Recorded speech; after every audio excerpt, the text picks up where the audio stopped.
Hello बच्चों, मैं CP sir आपका सीपी नॉलेज क्लासेस में स्वागत करता हूं। आज हम अभ्यास 2B हल करेंगे। तो 2B कुछ सवाल जैसे कुछ लोगों की नई किताबें हैं, कुछ लोगों की पुरानी किताबें हैं। तो 2-3 सत्र में कई बार चेंज हुआ है।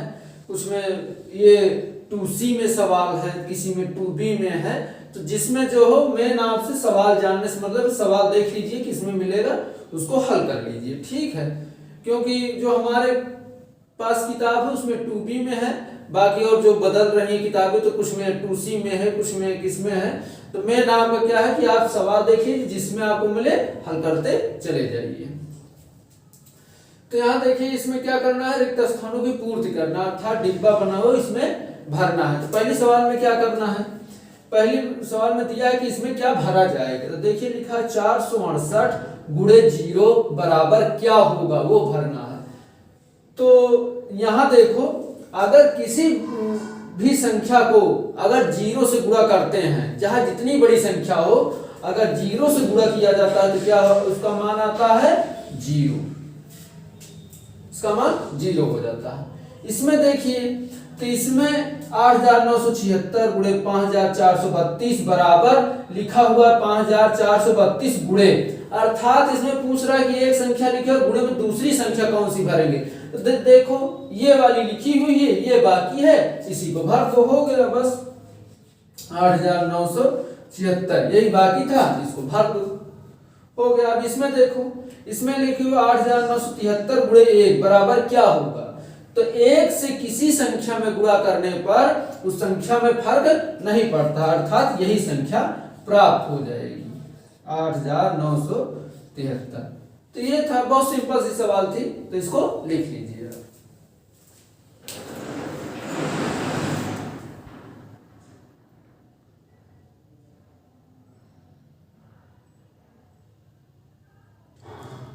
हाँ, तो आप लोग अब अगली सवाल देखिए।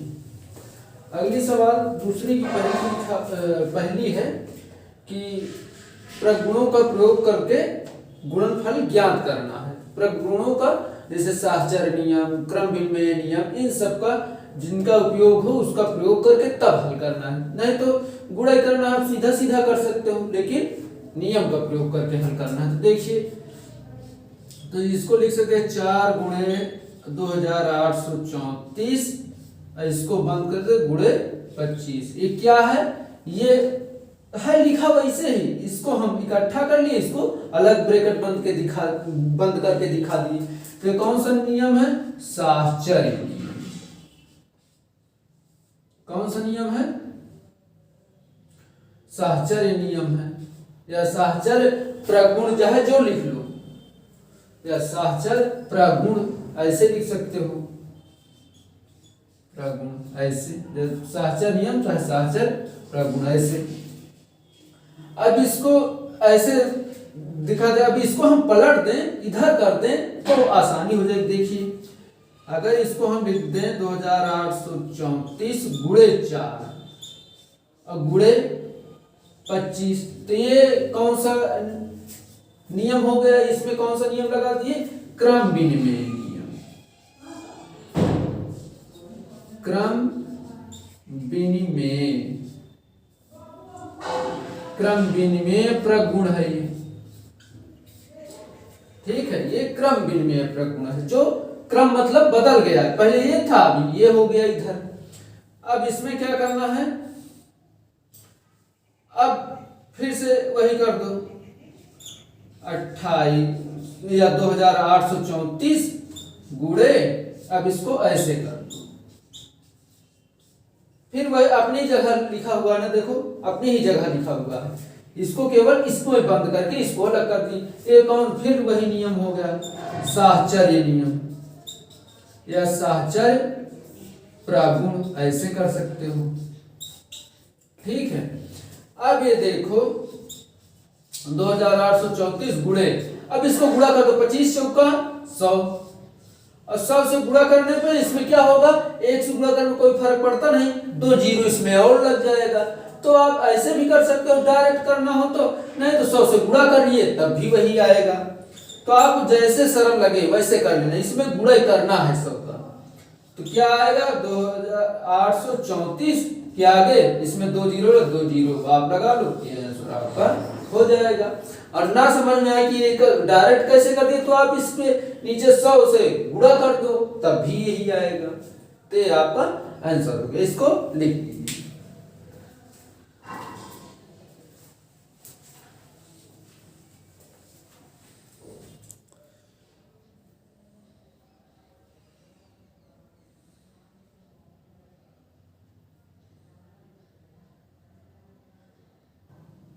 हाँ, तो आप लोग अब अगली सवाल देखिए। तो अगली सवाल इसको भी वैसे ही हल करना है। देखिए, इसको पहले बंद कर दो, 658 ये बंद, प्लस इसको अरे गुणे में 80। तो कौन सा नियम है? साहचर्य नियम, साहचर्य प्रगुण। अब इसको, इसके क्रम को बदल दो।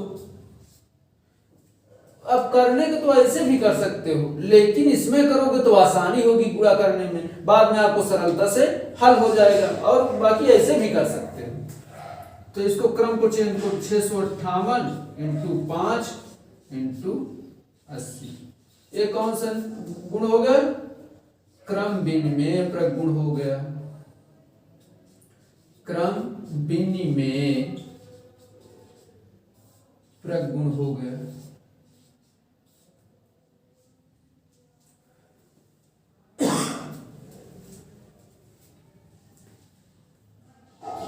क्रम विनिमय प्रगुण।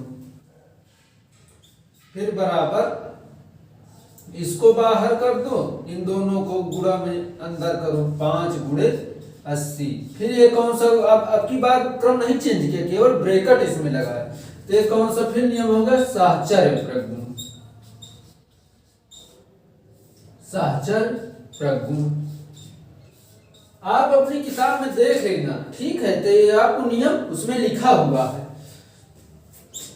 अब देखिए, 658 गुणे, इसमें गुणा करो, 8 पंचे 40 होगा 400 हो जाएगा ना।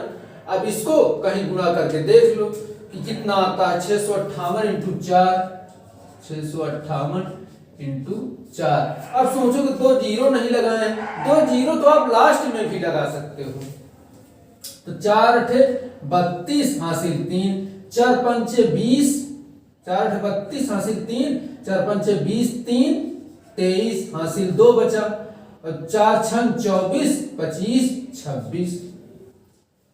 गुणा करके एकदम कायदे से देख ले, गलत नहीं होना चाहिए। लगा के चले आओगे तो गलत हो जाएगा, तो गलत ही रहेगा। 4 अठे 32 हासिल 3, 4 पंचे 20, 3 23 हासिल 2, 6 को 24, 24 2 26। तो कितना आया? 26 32। लेकिन डबल जीरो से भी गुणा नहीं हो तो वो डबल जीरो लगा दो, बस ये आपका आंसर हो गया। लिख लीजिए इसको।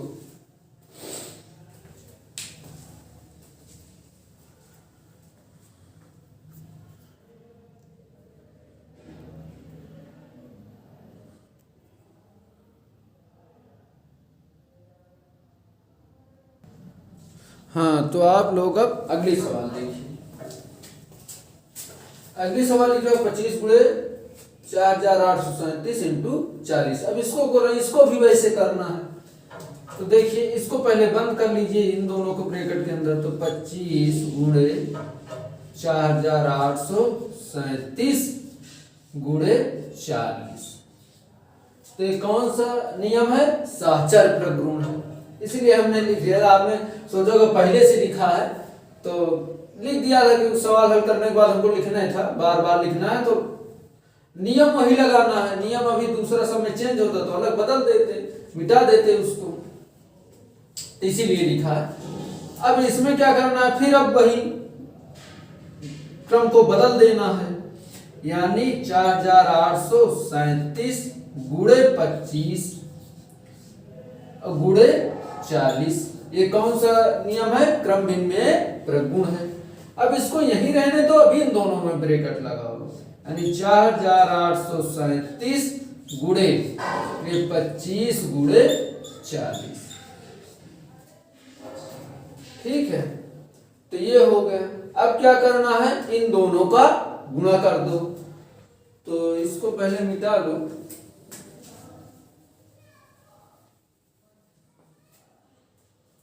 तो ये देखो 4837 गुणे 25 चौका 100 हो जाएगा, तो 100 इसका और ये 1 0। अब इसमें इतने से गुणा करोगे तो ये संख्या तो रहेगी 4837, इसमें 3 0 और बढ़ जाए 1 2 3, यही आपका आंसर। अगर आपको जानना हो कि कैसे किया जाता है तो करके बता देते हैं, एक सवाल नहीं सोचोगे कि पता नहीं कैसे डायरेक्ट कर देते हैं। तो देख लो कैसे होता है। 4837 है मान लो, इंटू 1000 मान लो करना है, ठीक है ना, 1000 को है। तो देखो 0 से गुणा करोगे 0 आ गया, फिर 0 से 3 में गुणा करोगे 0, 0 से 8 में गुणा करोगे 0, फिर 0 से 4 में गुणा करोगे तो 0 आएगा। फिर एक नीचे छोड़ देना है, ये नियम है, अगर ना जानते हो तो देख लो कायदे से। फिर एक के नीचे छोड़ देना, फिर यहां से चालू करना है, फिर वही 0 से गुणा करना है। 0 से 7 में गुणा करोगे 0, 3 में गुणा करोगे 0, फिर 8 में गुणा करोगे 0, फिर 4 में गुणा करोगे 0। लिखना सबको है, ये नहीं 0 आ रहा है तो मत लिखो, लिखो। फिर एक और छोड़कर लिखना है, यानी ये तो पहले से छूटा है, एक और छोड़ो यहां से। अब फिर 0 से गुणा 7 में गुणा करोगे 0, 3 में गुणा करोगे 0, 8 में गुणा करोगे 0, फिर 4 में गुणा करोगे 0, फिर एक और छोड़ देना है, यानी ये तो 2 तो पहले, एक और छोड़ो। तो 3 0 से गुणा हो गया ना, अब 1 से गुणा होता है, 1 7 7, 1 तिक्के 3, 1 8 8, 1 चौको 4। 1 से गुणा करने में कोई फर्क ही नहीं पड़ता। अब जोड़ो तो 0 जोड़ोगे तो 0, 0 में 0 जोड़ो ये भी 0, ये भी 0, और 0 में 7 जोड़ोगे तो 7 आएगा, 0 में 3 जोड़ोगे 3 8 4। देखो वही आया कि नहीं, 48 37 फिर 3 0, तो यही आपका आंसर है। ये तरीका आप जानो, अगर ना जानते हो तो देख लो कि ऐसे ही गुणा करके ऐसे ही लिखा जाता है।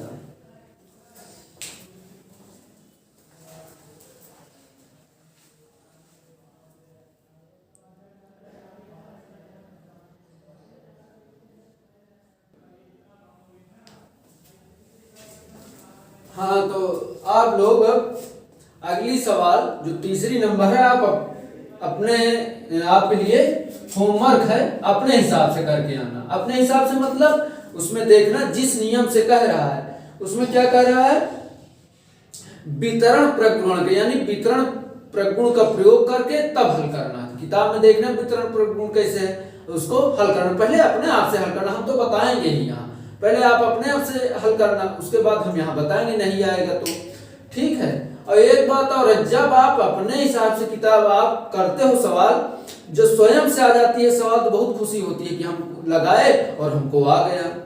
तो अपने आप से भी कोशिश किया करो। अब आज के लिए बस इतना।